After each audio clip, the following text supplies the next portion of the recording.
Hola, ¿qué tal, amigos del teatro? Con la Noche de San Juan se repiten a lo largo y ancho de toda la cultura mediterránea historias y leyendas que impregnan de un aroma especial nuestras calles y plazas. En Úbeda, precisamente desde hace 13 años ya, de la mano de la Asociación Malión, se viene celebrando una maratón cuentera que, con el nombre de En Úbeda se cuenta, tiene como testigo silencioso el entorno majestuoso del casco histórico y, como digo, este año ha reunido a narradores orales de 7 comunidades españolas y de Argentina. En esta ocasión le hemos hecho un seguimiento especial y este es el reportaje que os traemos fresquito, ahora que los calores del verano empiezan a agobiarnos. De todas formas, como siempre decimos, gracias por estar ahí.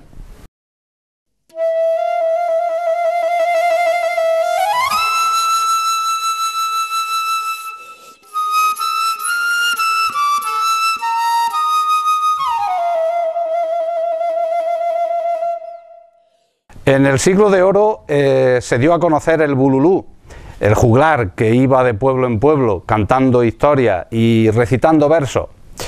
Hacían el camino a pie solos, con muy poco equipaje, si acaso un atillo donde debían llevar todo lo necesario para realizar su función. Triunfantes en tiempos pretéritos, años de teatro militante y redentor. Sus espectáculos poético-teatrales quedaron, sin embargo, tras la invasión de las comedias risueñas, relegados a la esfera de los recuerdos. En Úbeda, sin embargo, la Asociación Malión hace resurgir cada verano todo esto, llenando con verso fácil y audaz la maratón cuentera En Úbeda se cuenta.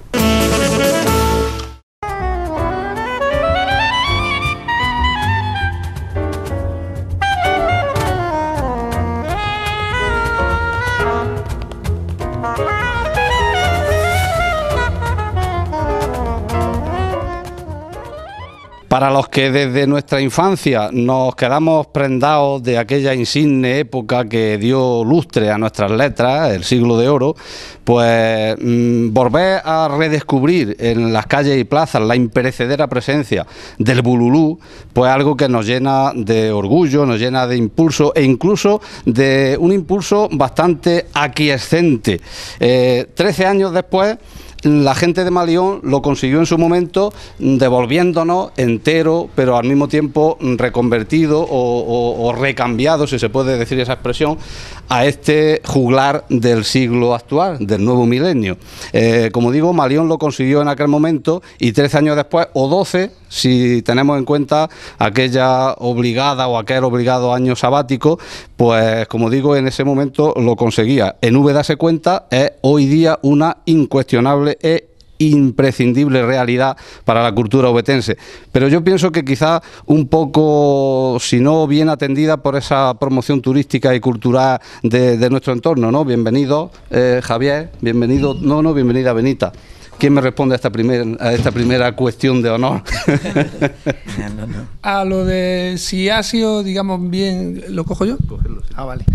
A lo de si ha sido mimado, dices, por las instituciones y eso. Bueno, hombre, yo creo que habría que decir que no. ¿Para qué vamos a andarnos con otras cosas? Es cierto que en los últimos tiempos sí había un poquito más de apoyo y parece que ha empezado a creerse de verdad en lo que estamos organizando aquí.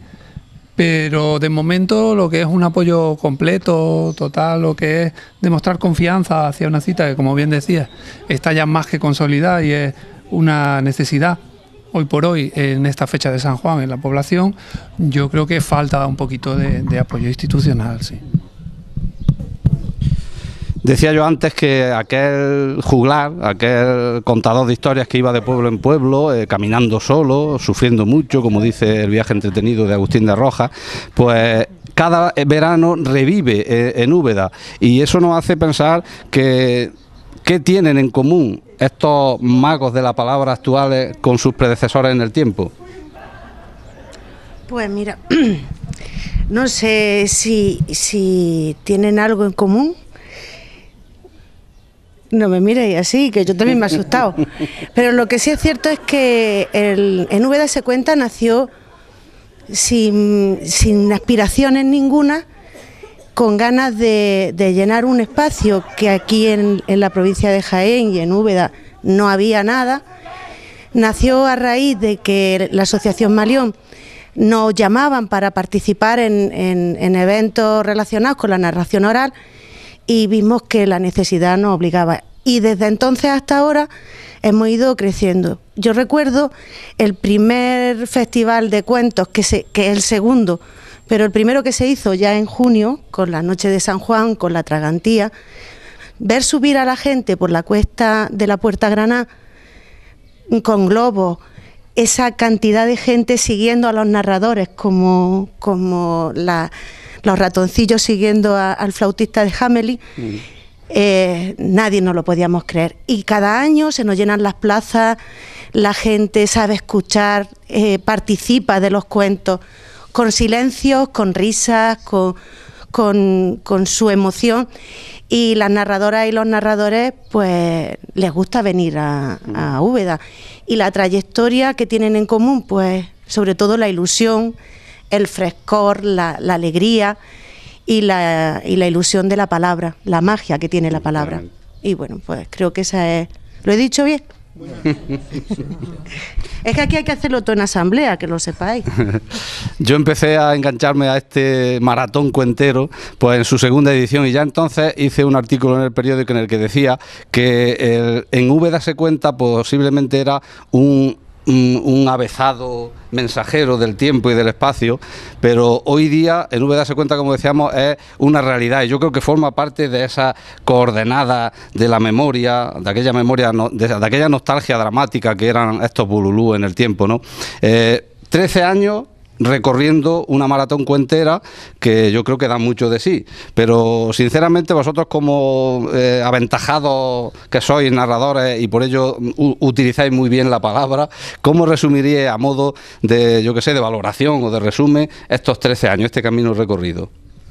Bueno, yo siempre decía que no soy narrador, soy cuenta un cuento, porque solamente me sabía uno, ¿sabes? O sea que en otro caso era un cuento.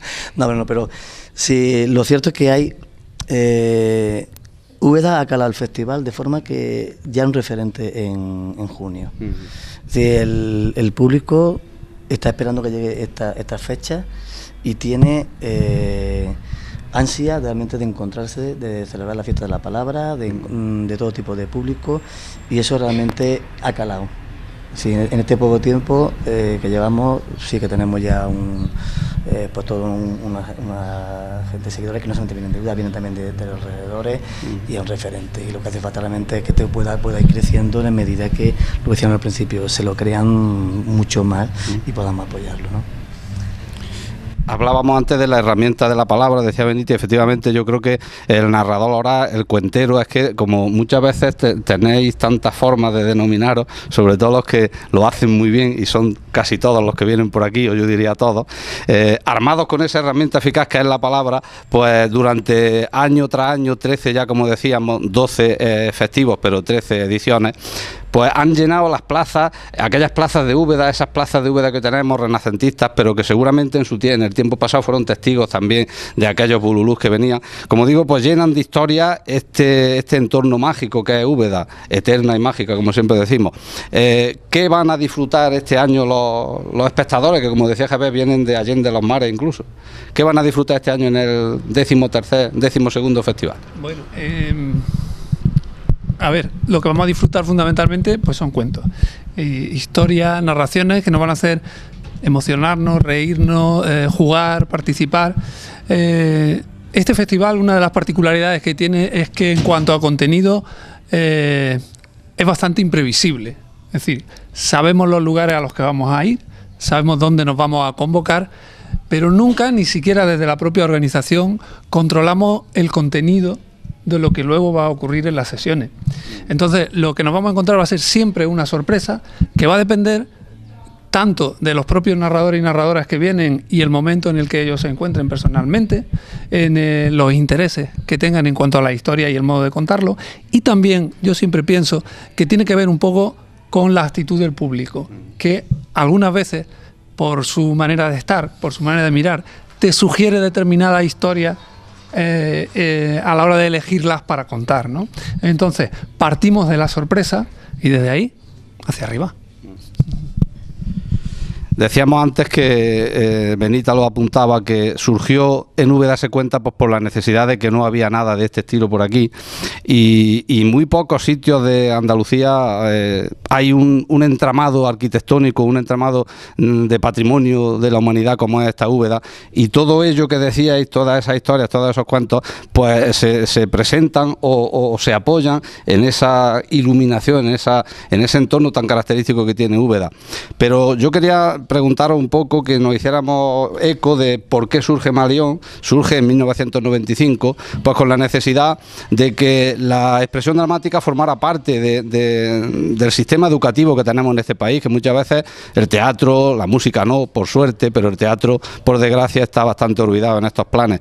Entonces surge, como digo, en eso, con esa necesidad. Pero a principios de este año, una activista de la educación, yo siempre he calificado a Hilda Fava como un todoterreno, una activista de la palabra, una activista de la acción educativa, nos dejaba, por lo que este año el festival tiene un aroma especial en su recuerdo, ¿no? Bueno, pues sí, Hilda vino de Argentina, se instaló en Jaén, y yo la recuerdo pues participando de todo lo que se le ocurría que estuviera relacionado con la expresión artística, ya sea dramática, plástica, musical. Y recuerdo también el entusiasmo que le puso a la creación de una asociación, que es la Asociación Malión.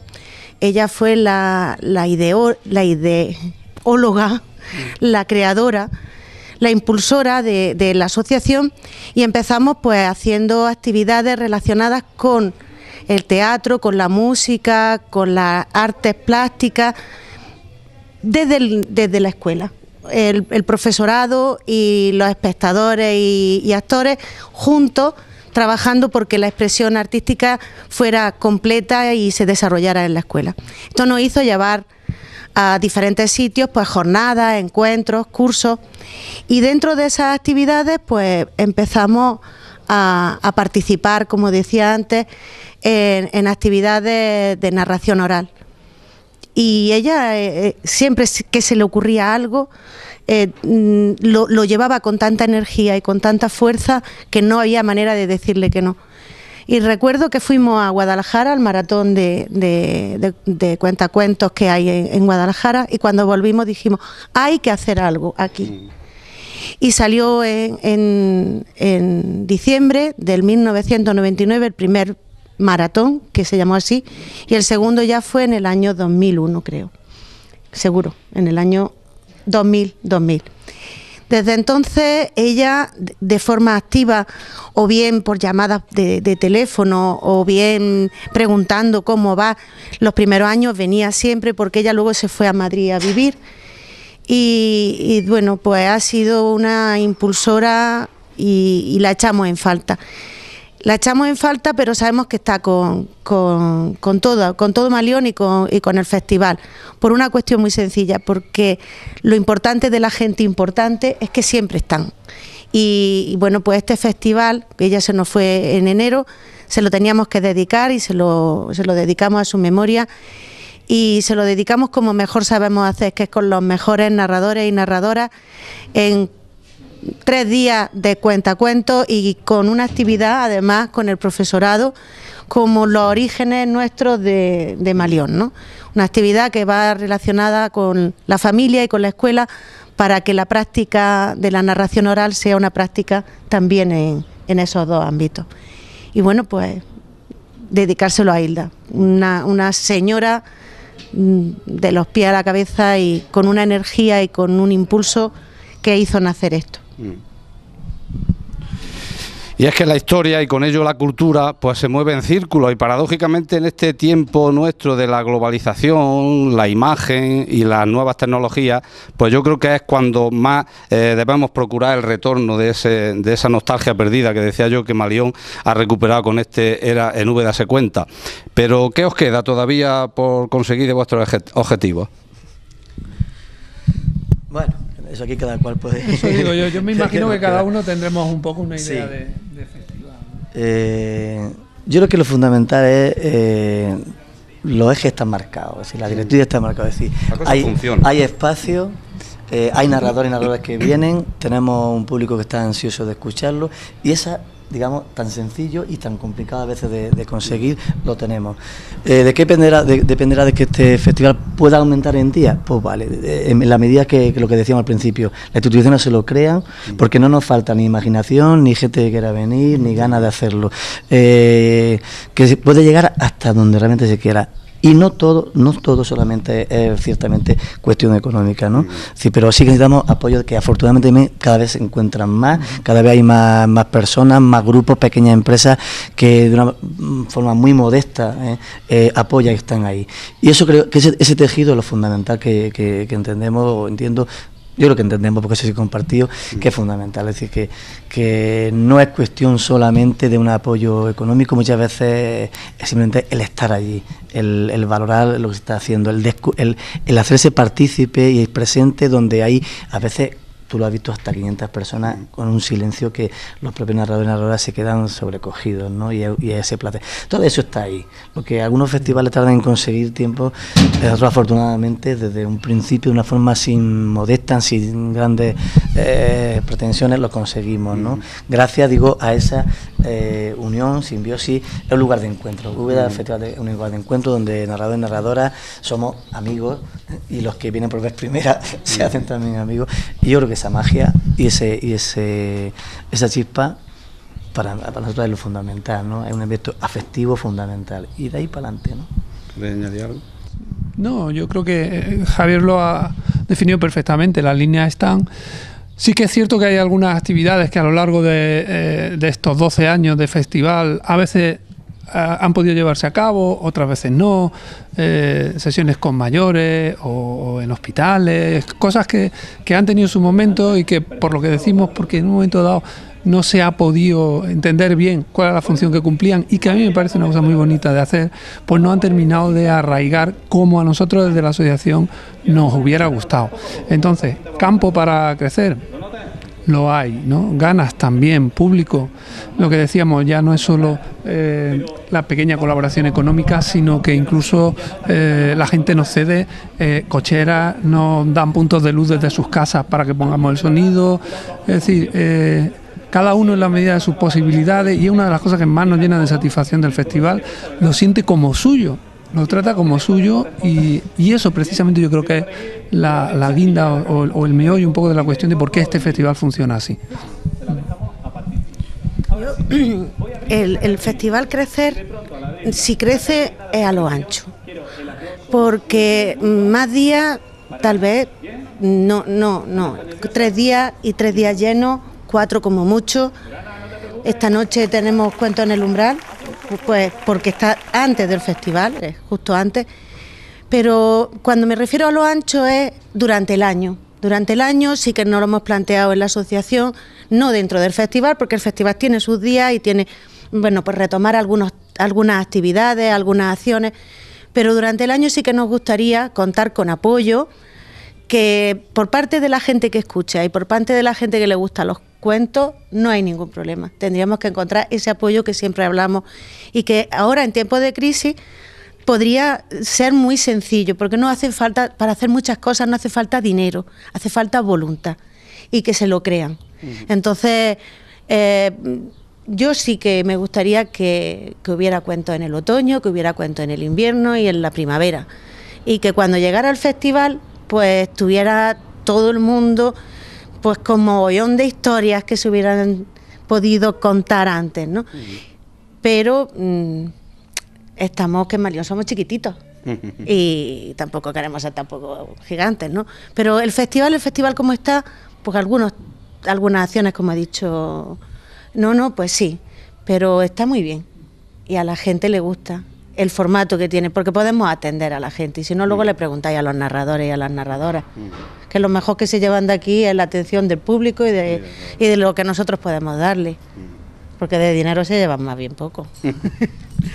Pues llegado a este punto, yo no sé si formaba parte de vuestros objetivos, pero lo cierto es que habéis conseguido la necesidad de esto, y sobre todo yo creo como seguidor de este festival en Úbeda se cuenta, un festival de cuentos para adultos, para niños, lo que de verdad ha conseguido en Úbeda se cuenta es que la gente disfrute recorriendo esta mágica Úbeda y recorriendo las calles de Úbeda y los garitos de Úbeda. Pues maestro, a mí no me queda nada más que agradeceros que hayáis tenido esta amabilidad para nuestro programa Teatrería. Gracias por vuestra iniciativa, que no decaiga. Y hay un detalle que lo hemos obviado, pero lo vamos a decir ahora últimamente. Malión significa a caminar juntos, ¿no? Pues entonces, espérame para caminar juntos. Pues no lo dudéis, esperadnos para caminar juntos. Y decir solo un apunte turístico. Resulta que en Jaén hay un programa que se llama Ven a Jaén en julio, y en Úbeda se cuenta no está en ese Ven a Jaén en julio. Pues que vengáis a Jaén a finales de junio, que os lo vaya a pasar bien en Úbeda. Dios hizo el mundo, lo hizo con barro. Los gallegos somos proclives a las cosas sobrenaturales. Entonces, ninguno de nosotros se pregunta de dónde sacó Dios el barro, si lo hizo antes o estaba ya allí. Para nada. La cosa es que como no nos lo planteamos, nosotros vemos a Dios allí con el barro. Pinceladas de fantasía, música, plástica y sobre todo la emoción de la palabra para devolvernos la alegría y la esperanza de la esencia humana. Los aros. Y ya había jugado bastante con el barro. Había estado un rato allí, largo, jugando, y había dado rienda suelta a toda su creatividad. Cuando de repente pensó, bueno, pues mira, me gustaría hacer algo a mi imagen y semejanza. La cosa es que el barro esté un poco sucio. Yo creo que voy a innovar. Y Dios decidió probar las artes de la costura, porque nunca se dedicó a eso, a coser, ¿no? Voy a hacer algo a mi imagen y semejanza, pero pues, y bien cosido. Y sacó una tela de estas primigenias. Tampoco los gallegos nos preguntamos de dónde vino la tela. Para nada, la tela estaba allí, una tela primigenia. ¿Y qué hizo Dios? Pues empezó a cortar la tela hacia su imagen y semejanza. Y empezó, claro, no había hecho un curso de corte y convención, porque de aquella, pues como se imaginan ustedes, aquello no existía. Y él cortaba, bueno, claro, iba haciendo por primera vez a su imagen y semejanza algo que dijo, voy a llamar hombre. Estaba haciendo por primera vez un hombre, así que bueno, hombre, le iba saliendo más o menos, no una chapuza, porque ponía interés, pero vamos, que le iba saliendo más o menos con ciertas carencias. Luego, como era la primera vez que lo hacía, le sujetó mal el pelo y al hombre se le caía un poco, sobre todo por el paso del tiempo, claro, como no lo sujetaba bien. Y siguió cortando, siguió haciendo, había algunas carencias que todavía no se han mejorado, pero bueno, oye, Dios puso por su primer hombre, yo creo que debería hacer otro hombre, a imagen y semejanza. Así que cogió la tela, porque le había sobrado tela. Cogió la tela y empezó a cortar. Claro, lógicamente era el segundo hombre que hacía. Que dijo, lo voy a llamar mujer. Y claro, como era esa mujer, se le notaba la experiencia, Dios. Iba saliendo mucho mejor. Los pespuntes como más en su sitio, forma más redondeadas, que el ángulo siempre como que da así más, como que pica, no, más redondear. Y bueno, además había aprendido también a hacer rellenos, así que fueran formas. Y claro, así que yo, qué bien me está quedando. Este segundo hombre que voy a llamar mujer, qué bien me está quedando. Pero la cosa es que llegó a la entrepierna y dijo, claro, tanto gasto en el otro que en este me falta. ¿Y qué puedo hacer yo? Dijo, bueno, mira, voy a empeñar aquí un poquito así para adentro, que no se note. Joaquín, como es un hueco, nadie lo ve, yo lo baño y así lo dejó. Así lo dejó y colocó a la mujer en el mundo. Menos perdida estaba la mujer. Hombre, ya. No se le caía el pelo. La creación de Dios estaba menos perdida. Y nada, allí se quedaban en el mundo a vivir el hombre y la mujer. Y así estamos. Porque la cosa no ha mejorado. Porque el hombre sigue buscando dónde meter el cacho que le sobra. Y la mujer, cómo rellenar lo que le falta. Pero hay algo que es tan importante como la palabra y que forma parte de ella, y que hace también muchas veces que nos entendamos, y es el silencio. Es algo que está a veces muy poco valorado, pero sin el silencio la palabra no existiría. Por eso es algo que hay que cuidar, y sobre todo en comunidad. Cuando contamos historias, los silencios comunican tanto o más que muchas palabras. Por eso, bueno, pues desde aquí invitados a todos a compartir silencios y palabras colectivas en comunidad. Ha venido a través del tiempo a nosotros, y tiene digamos que un peso humano que no podemos valorar.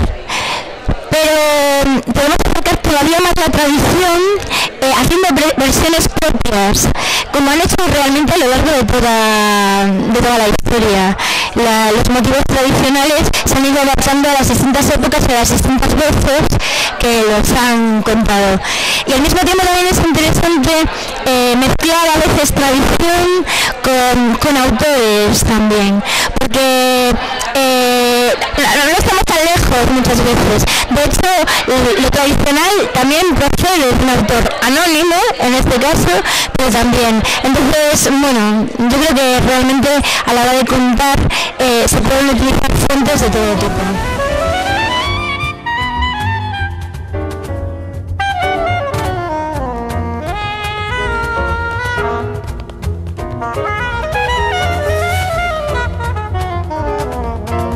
Y este año la Tragantita fue para José Campanari. Más cortos de lo que sucedía cuando mis hermanas empezaron a ir a la escuela, que los hábitos se arrastraban en el piso, arrastraban en el suelo, ¿no?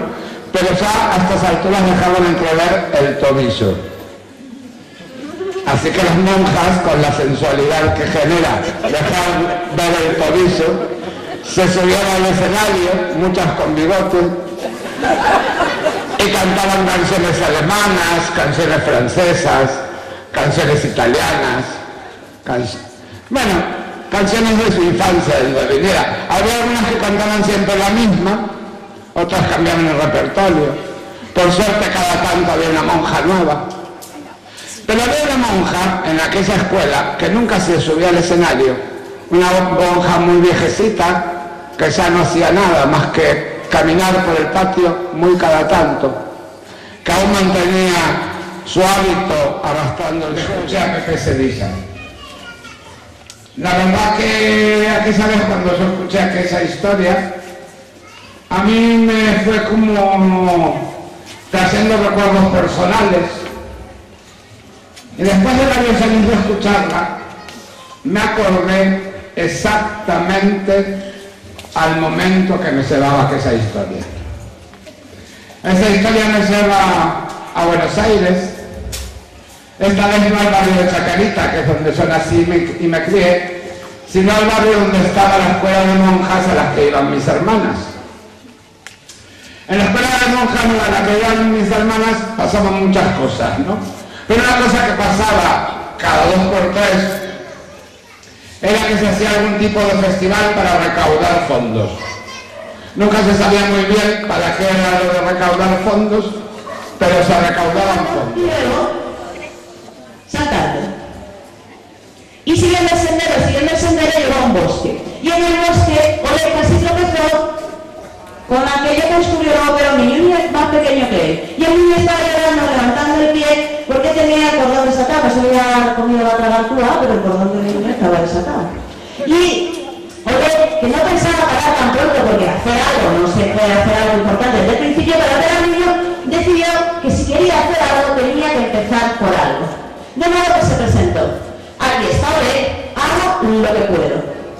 Y le advirtió al niño que sabía que comparado con haber matado un oso y hacerse un gorro con la piel del oso, aquello era poca cosa, además el cordón seguro que se desataba. Pero tenía que empezar por algo. Y Ole, muy contento, siguió andando y luego saltando.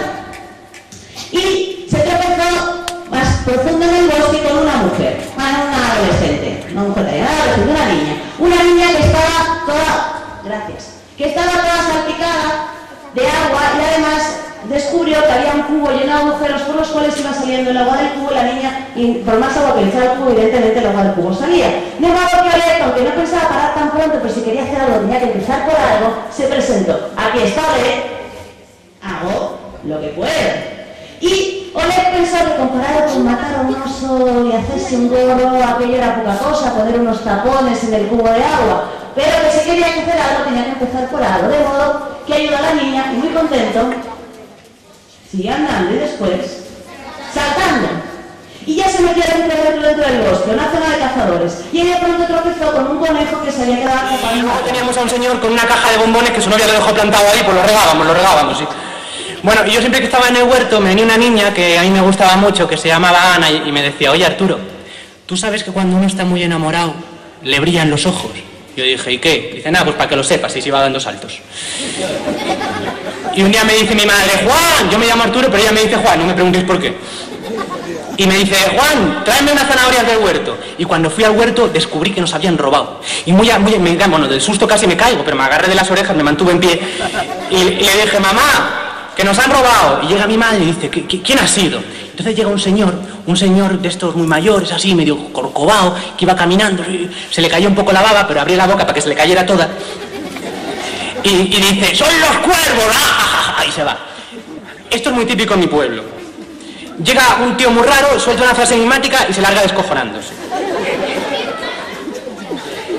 Y dice mi madre, no, que tiene razón, que se refiere a que los cuervos se han comido la cosecha. Y dije, ¿y qué hacemos? Dice, pues muy fácil, esta noche te quedas en el huerto para ver si son los cuervos. Y le dije, pero mamá, si yo me quedo en el huerto, los cuervos no van a venir porque me están viendo. Y dice, es verdad, pues te vamos a disfrazar de naranja. Pero entonces me van a comer. Y me dice, no te preocupes que tenemos un montón de naranjas. Así que aquella tarde me puse en el huerto y me dice mi madre, tú quédate quieto y si vienen los cuervos te tapan los ojos porque te los van a comer. Y yo digo, a ti la pedagogía como que te da igual, ¿no? Este cuento, o lo importante de este cuento pasó una noche que debía ser una noche mágica. Es un cuento que viene de lejos, es un cuento que viene de Oriente, que ya sabéis de aquí delante, que de Oriente es de donde vienen los reyes, porque ahí viene este cuento. De Oriente, de un país que sale mucho en el periódico, es un país que es cada vez más pequeño, Este cuento viene de Palestina. Y como es un cuento de Oriente, pues ahí las cosas son un poco diferentes, y vais a ver.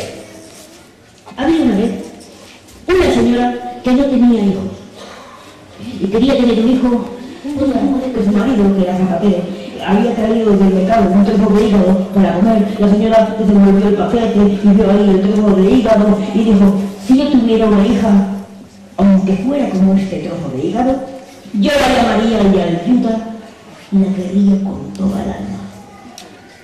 Esa noche debía ser una noche de esas. Allí no debe haber San Juan, pero da igual.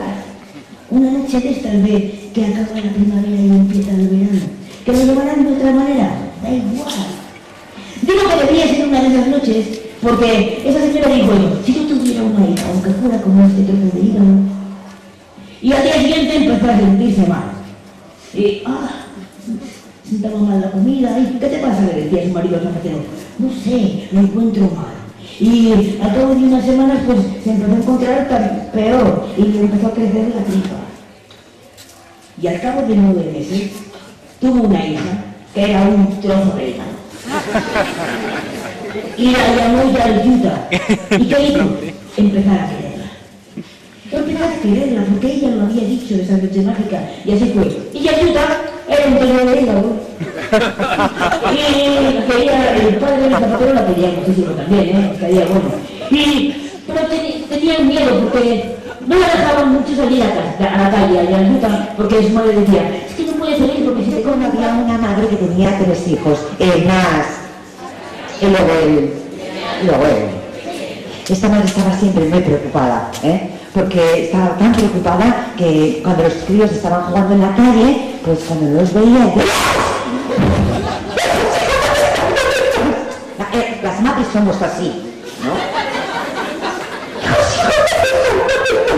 Y decía, mamá, estoy aquí. Decía, bueno, mamá, estoy aquí. Decía, mamá, estoy aquí. Decía él. Los padres han puesto porque encima del bosque hay una bruja que la rechina los dientes y con los huesos de los niños que se comían el culo, pero te en su casa. Que sí, pero lo dice todos los días, mamá. Dice, mamá, sí, mamá. Pasó el tiempo, llegaron las vacaciones, un día como hoy, han llegado, ¿no? Por fin, mira que se han hecho esperar este año. Y Entonces, bueno, los niños salen a jugar a la calle y la madre volvió otra vez a mí. Luego me han puesto en medio del bosque y una bruja que no le echa los dientes y con los besos. Que sí, mamá. Pues ya lo sabéis. Bueno, la madre se fue a atender a Rota, que estaba afuera, y los niños, lo que son las vacaciones, ¿no? Que las coges con mucho gusto, pero enseguida la borra. Hijo grande, el negro dijo, el maduro, y el pequeño dijo, yo creo que también. Los pequeños son así, ¿sabes? Y entonces el grande dijo, ¡oh! Tengo una idea. Cuenta. ¿Por qué no danzan? Busque. Dijo el mediano.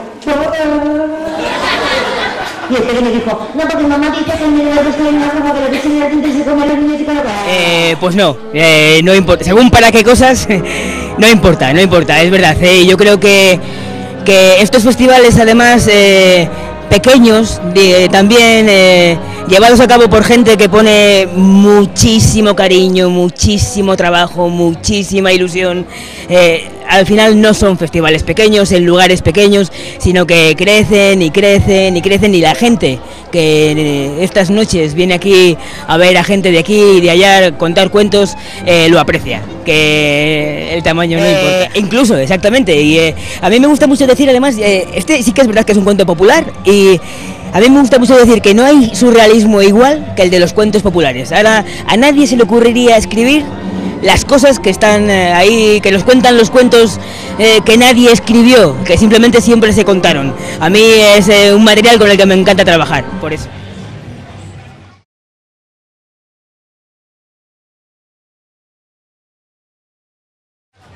Bueno, lo que tiene Úbeda es que como me pisan así muy en confianza, siempre me piden alguna cosita, ¿no? Que la emparedada, que el sol y la luna, y este año, bueno, fue la tragantía, que por un lado es como complicado, porque dices, yo qué sé de esta mujer y de estas tierras, siendo de tan lejos, pero que por otro lado dices, bueno, vale la pena porque me llevé el título de miembro de honor de Malión con esta versión de la tragantía, que era como la prueba que me pusieron para ver si me lo daban, y creo que no anduvo de nada mal.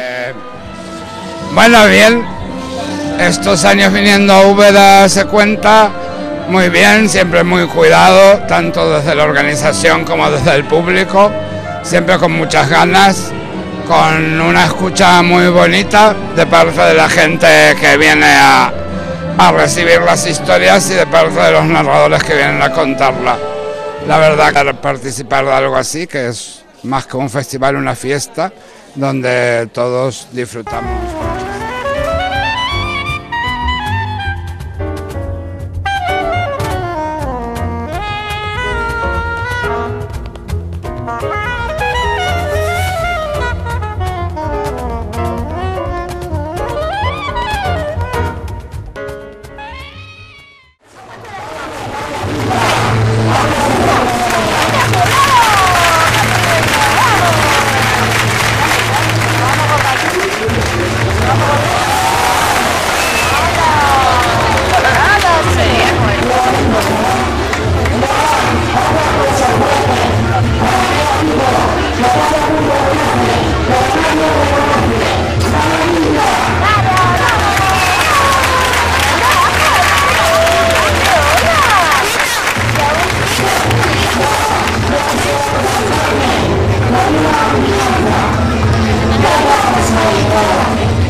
Y cuando alguien levantaba la mano, se cagaba.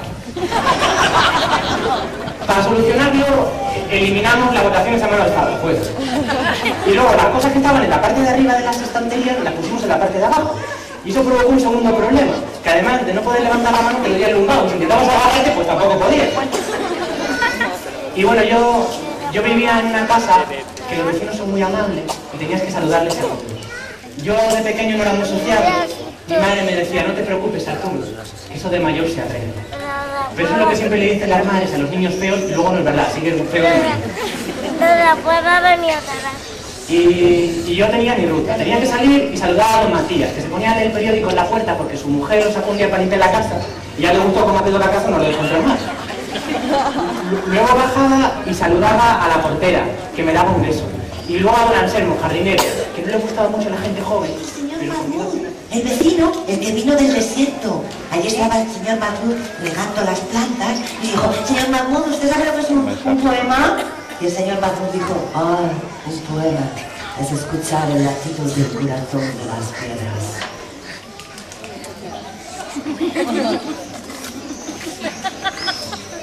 Y entonces se fue a casa otra vez y le preguntó al canario.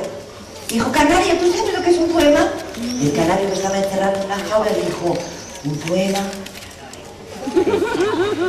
es cuando las palabras quieren volar. Es un canto desde la prisión. Y lo dijo mi tío. No sabía lo que era un poema. Y se acordó, ¿de qué se acordó? Del pez. Fue allá el pez y el pez estaba fatal. Lo siento. Y de repente se acordó, ¡ay, la abuela! Y vino la abuela. Abuela, menos mal que has venido, que yo siempre a ti te entiendo, que es un poema. Y la abuela dijo, ah, un poema. Y puso sonrisa de filósofa, ¿sabes? De medio lazo. Un poema. Mira, hijo, un poema es cuando tienes un jersey viejo, ¿no? Te lo quitas, le das la vuelta, te lo vuelves a poner y a que parece nuevo. Pues eso es un poema. Es poner las palabras del revés y alejo, el mundo es nuevo. ¿Eh? ¿No has entendido, hijo? Déjame, si es la imaginación, déjame. ¡Sí, es la imaginación! ¡Ay, qué unas caras de un niño normal! Esto no le hizo mucha gracia a Oscar, pero bueno, también se le pasó así. Lo que sí escucho es que al día siguiente iban a llevar un pintor. Y efectivamente, el día siguiente un pintor. Que no dejó entrar a Oscar. Ni por la noche tampoco porque olía mal aquello a pintura. Pero al día siguiente Oscar entró en la cocina y iba con su... Pero la niña está pintada amarillo, entera hasta los muebles la vieja pintada. Los pintores son así. Cuando lo quitan todo. Y Oscar se fue a su habitación.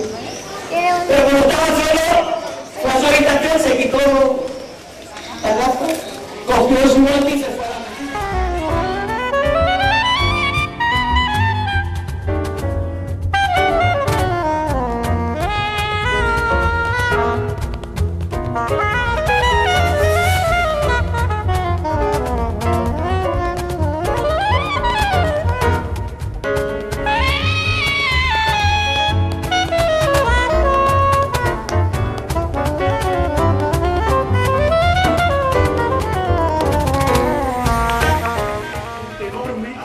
De agua y dijo, oye, ahí me voy a encontrar súper ligero, ¿no?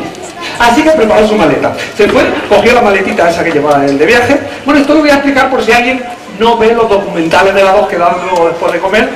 Los hipopótamos siempre viajan con muy poca cosa. Primero, unas gafitas de sol, porque tienen los ojos muy sensibles, para que no les duela. Segundo, unas gafitas de estas de nadar, por si el agua donde se sumergen viene turbia. Luego cogen una toallita así pequeñita, pero eso sí, súper absorbente, porque como tienen un cuerpo muy grande, necesitan que chupe muy bien el agua, si no es súper absorbente, les moja así, el papá solo una pierna y luego la otra. Se la moja y ya todo el rato no te seca. ¿Vale? La dobláis y la metéis. Y luego lo último, que en realidad lo que pilla todo el espacio de la maleta, el cepillo de dientes del hipopótamo. Claro, porque como los pajarillos, esos que sabéis, si habéis visto los documentales de la 2, que le limpian la boca, ¿sí? Claro, tienen un problema siempre con la patronal y nunca se ponen de acuerdo para lo de las vacaciones, es muy difícil que coincida. Entonces él tiene que coger un cepillo de dientes así muy grande, que es plegable, se mete en la maleta y en realidad es el que ocupa prácticamente todo el espacio de la maleta. Después de eso se fue a la agencia de viaje, compró un billete de avión, pagando eso sí 10 euros más para que le dejaran sentarse en la ventanilla esta de... 15,70 euros. Nada importante.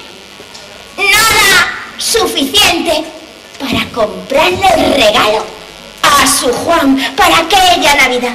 Con 15,70 € te puedes ir a un chino, ¿verdad?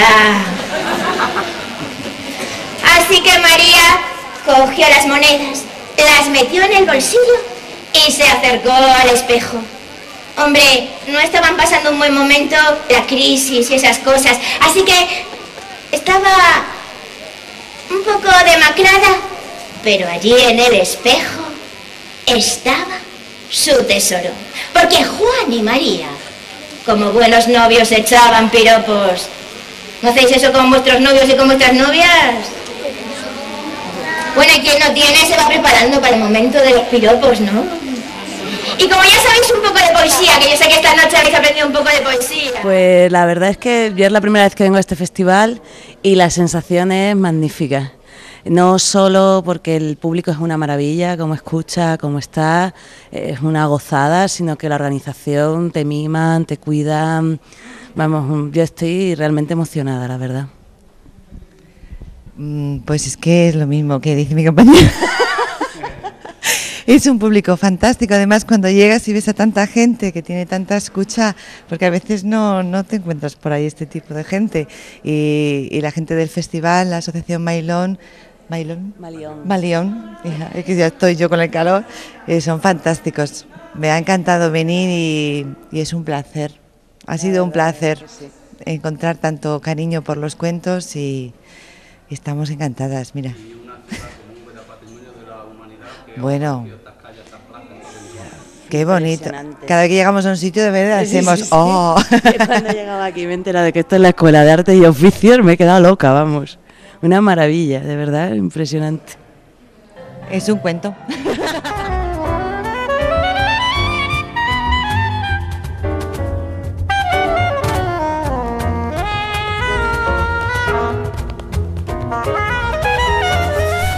Después de 3 días, la clausura en el Palacio de la Casa de las Torres, donde la leyenda de la emparedada resuena aún de generación en generación, pese a que este año fueron otras las historias para adultos que se contaron.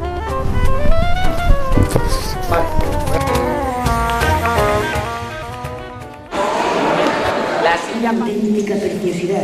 Y por estas cosas que hacen los reyes, que ya expliqué ayer que los príncipes son muy raros, pues los reyes ya no veáis. Los reyes son raros. Por estas cosas que tienen los reyes, acababa de tener una niña y mandó que un adivino le leyera el futuro. Y el adivino, no sé cómo, no sé qué hizo, le dijo al rey, al emperador y a la emperatriz, que su hija iba a tener un hijo ilegítimo. Esto los reyes lo llevan fatal. Fatal, porque ellos les preocupan unas cosas. La estirpe. Estas cosas que solamente las dicen ellos y... Bueno, entonces, el rey, sabiendo que su hija iba a tener un hijo ilegítimo y eso no podía ser, cuando la niña tuvo edad suficiente, muy poca, la encerró en una torre. Ahora no tenemos aquí el cartel que han hecho este año con esa torre, una torre como esa. Una torre con un haya allá arriba que, bueno, pues la educaba, la enseñaba, y allí creció la niña con su haya, sola, sin relación con nadie, porque su padre dijo, allí, en la torre, no tendrá contacto con varones. Y pasaron los años, la niña se convirtió en una moza preciosa, en una joven bellísima, en lo alto de una torre, con su haya. Mora le dijo a la familia, para mal de amores no valen doctores. Y Mora, ya que se quedó sola con su pena, y por primera vez en su vida lanzó 3 veces su canto de mujer sola. Y a ese canto de mujer sola le respondió otro canto, también 3 veces. Y Mora, arrastrada por esa voz que no sabía de dónde venía, abandonó su casa y empezó a cruzar lo conocido y lo desconocido, hasta que llegó al lugar del cual venía aquella voz, la puerta de una cueva. Y cuando Mora entró en la cueva, ahí estaba él, el esqueleto, que haciendo una reverencia la saludó. Esta es su casa, la de usted, pase, por favor. Y ahí que entró el esqueleto moviendo el esqueleto, nunca mejor dicho, apagando una vela aquí y una vela allá, mientras Mora flipaba contemplando aquella cueva toda llenita de velas. Porque había velas gordas y velas finitas y velas largas y velas que temblaban. Y allá iba el esqueleto apagando una vela aquí y una vela allá.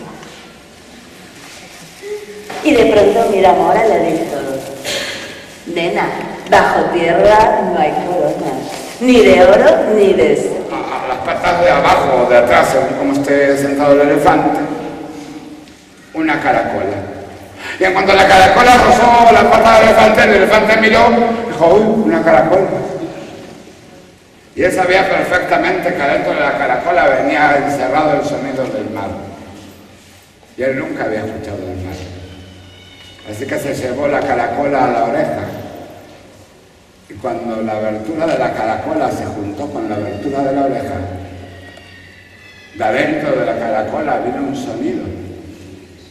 Pero no vino el sonido del mar. Vino el sonido de una voz aguda y acaracolada que decía: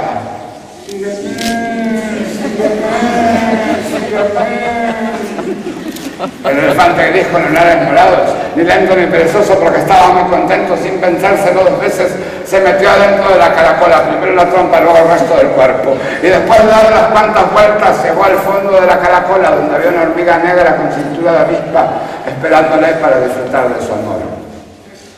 Dicen que desde aquel día, en el fondo de una caracola, que está en el fondo de una botella llena de agua que está al costado del camino, al costado de un camino que está en el fondo de un costurero que está al costado del camino, un costurero que está al costado del camino en una habitación de una hormiga que está en un hormiguero, que está en una selva, en esa selva que cada uno se imaginó. Hay una hormiga negra y un elefante gris disfrutando de su amor. Un amor con lunares morados y cintura de avispa, que les puedo jurar que no tiene nada, pero absolutamente nada, de raro.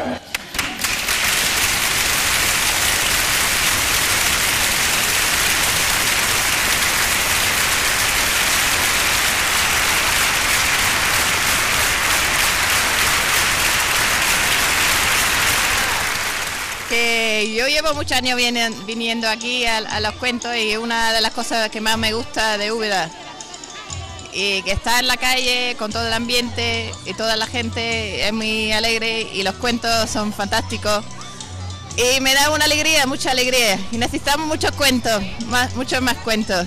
Hola, buenas tardes, pues estamos aquí otra vez más en la plaza San Juan de Valencia escuchando cuentos.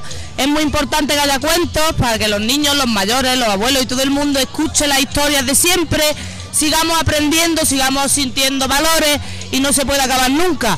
Este año hay muchos nuevos cuentacuentos, hay más narradores y los sitios están mejor, cada vez están mejor preparados.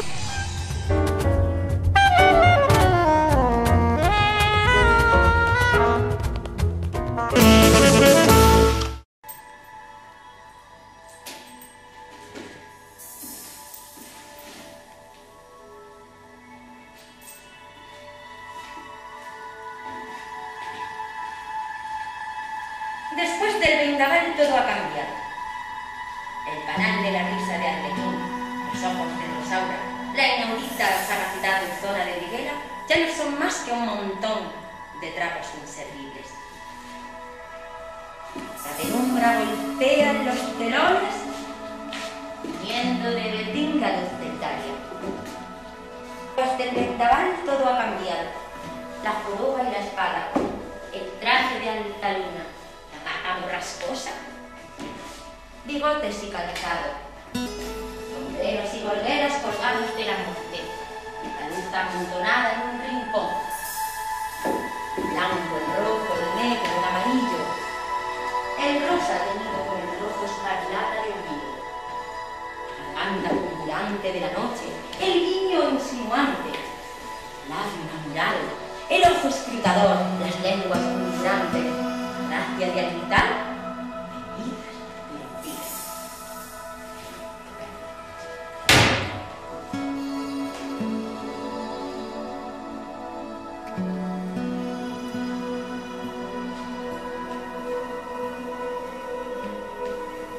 Arlequín, ¿qué te han hecho? Era toda la vida quien saltaba en mis viejas elásticas piruetas. Yo ceñía el espacio con mis manos rosadas, mis piernas musicales. Llamaba Colombina, la irisada criatura tan floral como cómplice. Yo tejía en mi tela de espejos enigmáticos los amores de Ardelia y de Fabricio, el murmurar ganchudo del blanco jorobado, los verdinegros dedos de Pantalone.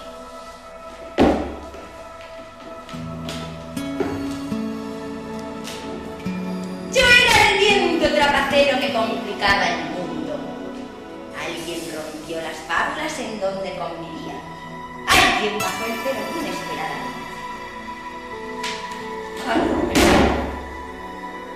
¡Ay, Arlequín! ¡Demonio, abeja, ciervo, ardilla, libre como las aves! Los cielos del Pérgamo. El vendaval quebró tu espalda indócil, el cínico plumaje de tu lengua, el sonámbulo adorno de tu vida. ¡Ay, Arlequín yacente! ¡Ay, tú que a rebanadas te comías el mundo! ¿Qué ha pasado, Arlequín? Nos dejaron sin patria. Han llegado los hombres que signan el destino y que nada improvisan porque es bajo que hacer. Han abierto sus talas, terenes y perfectos, y nos han expulsado anunciando que el arte es orden y equilibrio.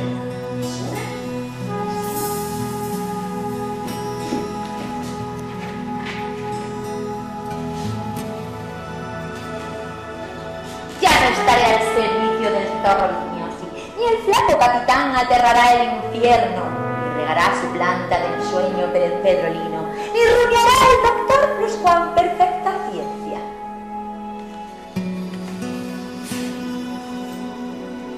La libertad nos hizo crecer como un rosal y espinados nos bajan desangrados al suelo. En un duermevela incandescente, las personalidades de nuestra particular payasa Sandalín siempre iluminan las penurias melancólicas del mundo de la farándula.